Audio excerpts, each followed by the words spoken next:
Greetings and welcome to our live English news right here on TMH. Our headlines for today: UN chief urges Ethiopia's combatants to observe the Olympic truce. Brookings Institute says the exclusion of Tigray forces and the Oromo Liberation Army from any national dialogue will hinder and deter peace. Tigrayan residents and Eritrean sympathizers in northern Italy have contributed over tens of thousands of euros to Tigray.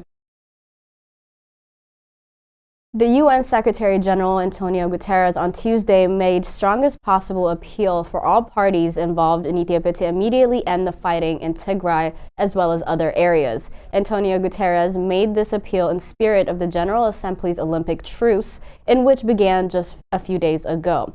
Speaking to journalists in New York, Antonio Guterres said that it would allow for effective humanitarian access and relief to all affected populations throughout the entirety of Ethiopia. The people of Ethiopia continue to suffer greatly from ongoing conflict and bloodshed. For millennia, the tradition of the Olympic truce has called on all parties everywhere to stop hostilities throughout the course of the Games. As I prepare to leave for the Winter Olympics, I make the strongest possible appeal for all parties in Ethiopia for an immediate cessation of hostilities. And this can allow for effective humanitarian access and relief to all affected populations throughout Ethiopia. And these actions will help pave the way to a much-needed inclusive national dialogue involving all Ethiopians.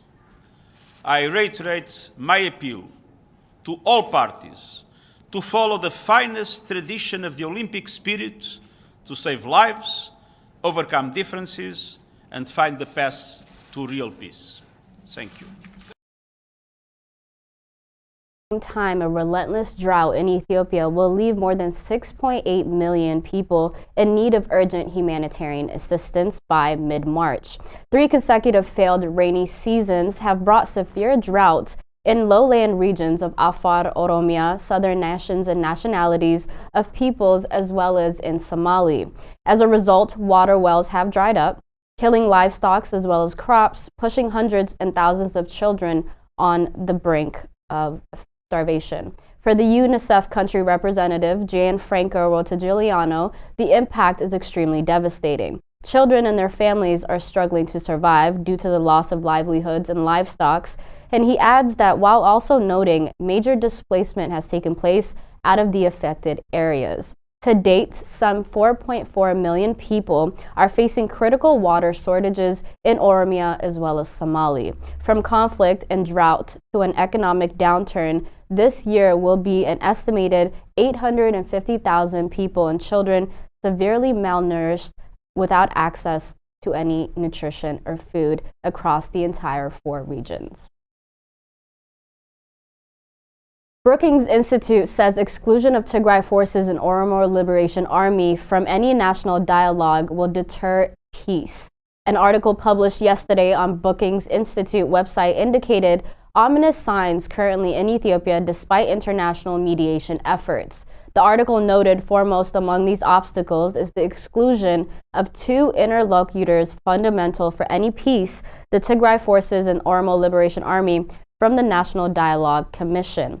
It added that the various highly incomplete steps taken by the Ethiopian government may have been taken principally to avert Ethiopia's removal from AGOA, which was not avoided anyways. At the end of January, indirect reports began circulating that the Ethiopian government may be willing to start negotiating with the Tigray forces. Even should those reports prove accurate, it is not clear that Addis Ababa will seek anything other than the victor's peace and a strong punishment of the TPLF leaders, which again would deter any deal, as the article noted. To demonstrate it seeks genuinely inclusive peace, the Ethiopian government should finally allow unfettered humanitarian access to Tigray and release the many Tigray Oromo arrested across the entirety of Ethiopia merely because of their ethnicity. The article also added that any meaningful negotiations will need to move away from Abiy's government punitive counterterrorism framework and incorporate institutional justice with leniency and inclusivity for both the TPLF leaders and the Tigray fighters included.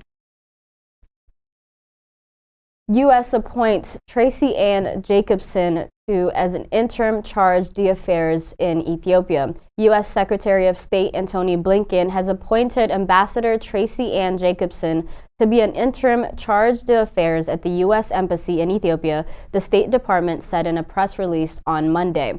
The release said Ambassador Jacobson will lead U.S. engagement in Ethiopia, adding she'll be pressed for an immediate cessation of hostilities and an end to ongoing human rights abuses and violations, unhindered humanitarian access, and negotiated resolution to the conflict within Ethiopia. Jacobson is a career diplomat who has served as the U.S. ambassador to Turkmenistan, Tajikistan, and Kosovo. She also served as the acting Assistant Secretary of State for International Organizations Affairs in 2017, as well as the Director of State Department's Afghanistan Task Force last year. According to the press release again, her predecessor, Gita Passy, has informed the State Department of her decision to retire and pursue other opportunities as released on the statement.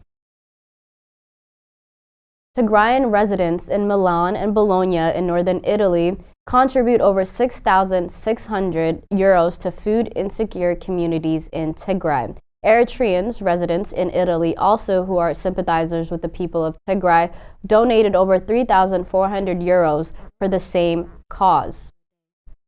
The humanitarian assistance by Tigrayan residents in Milan and Bologna in northern Italy benefited vulnerable communities in Ma'ala and Bamba locality in Samara Saharti district. Hundreds of Tigrayan community members in Milan and its environs each donated 25 euros from what they had originally set aside for the Christmas gifts for their children, thus contributing a total of 5,600 euros in total. Tigrayan residents in Bologna also contributed over 1,000 euros for again the same cause. Beneficiaries expressed their gratitude for the members of diaspora that were involved. The beneficiaries include women and children who are HIV positive and being assisted by an organization called Tesfa Hiwet. Chairman of Tesfa Hiwet, Milke Asgadom, said 25 of the 110 members of the organization who are surviving on arts have died and thanked Tigrayans in Milano and Bologna for much needed assistance.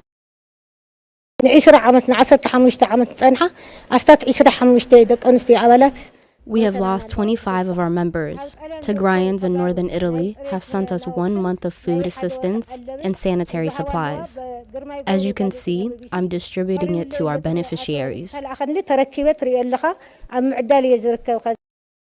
Part of the donations also went to cover 1 week worth of food ration for over 250 vulnerable children, as well as the elders. Children beneficiaries of the assistance said that there were times they're going to bed hungry. Let's take a listen.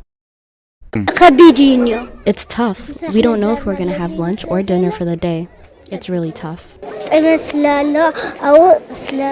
Because everyone is starving, if there's no food, I can go to sleep hungry. Thanks to my people in Ma'ala, I'm not starving, but there are nights I sleep hungry. But I want to thank all of the Tagaru who helped me from Italy. Everyone in Milan and Bologna are the ones who made this happen. Our people took on the responsibility to help us. There are kids that have to miss lunch sometimes. Even dinner or the next day breakfast is of uncertainty. The most affected locality in Bamba district of Samara Saharti also benefited from this assistance sent by Tigrayan diaspora of Milano and Bologna in northern Italy. Tigrayan members of the Holy Trinity of Las Vegas in the USA also sent over 740,000 birr in a second round of donations. Of the amount of 100,000 birr worth of food was distributed to the needy in Bamba locality. In a related development, Eritrean residents of Milano and Bologna, Torino, and Parma, who are sympathizers of the people of Tigray, also donated over 3,400 euros.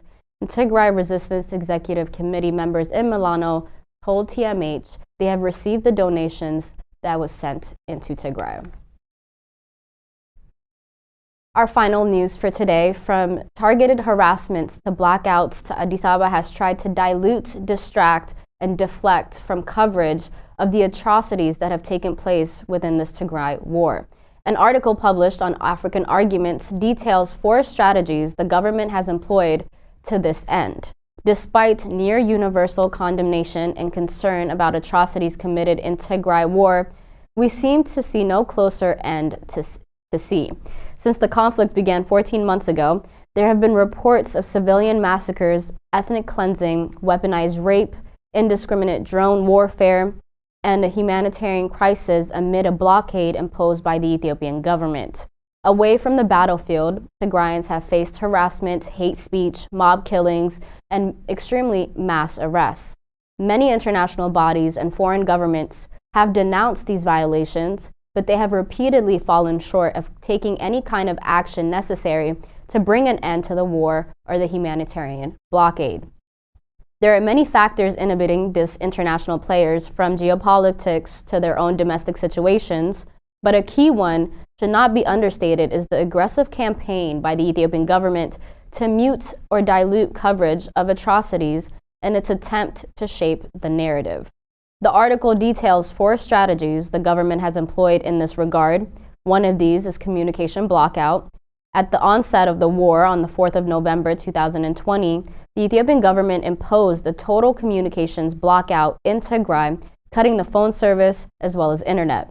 These measures have continued since, allowing Addis Ababa to obfuscate or deny reports of violations of crisis within the region. In this war of narratives, the Ethiopian government has also actively muzzled domestic media. It has arbitrarily imprisoned, assaulted, and even killed journalists. And at the end of 2021, at least 14 journalists were in prison, a figure that doesn't take into account reporters arrested but released earlier within the year. The government also targeted media organizations, many being forced to close down or suspended. Another strategy is policing international coverage. The government has denied reporters access to Tigray region, harassed foreign media workers, and even expelled journalists such as the New York Times' Simon Marks. Politicizing humanitarian concerns, the Ethiopian government has made similar accusations against the international organizations more broadly to muddy the waters and delegitimize any concerns about the human rights violations currently taking place. Finally, the government and its supporters have attempted to control the narrative by smearing influential individuals who might have the authority to raise legitimate concern. An extraordinary example of this was the social media campaign claiming U.S. Secretary of State Antony Blinken was somehow against an agent of the Tigrayan People Liberations Front. The most potent instance of this trend, however, is almost a non-stop assault on the Director General of the World Health Organization, Tedros Adhanom Ghebreyesus. This campaign reveals a perfect storm of criminalization of Tigrayan identity and various strategies employed to censor humanitarian organizations.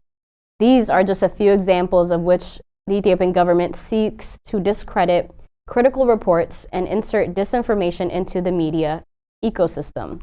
This disinformation is then replicated, perpetrated, and amplified, confusing the international perception of the Tigray war, deflecting the attention from the ongoing humanitarian crisis and the humanitarian violations that continue to this day.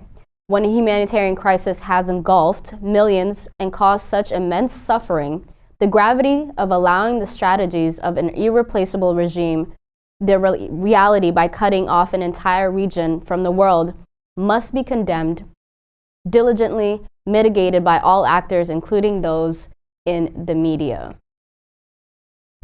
That concludes our news for today. Thank you so much for tuning in. Goodbye.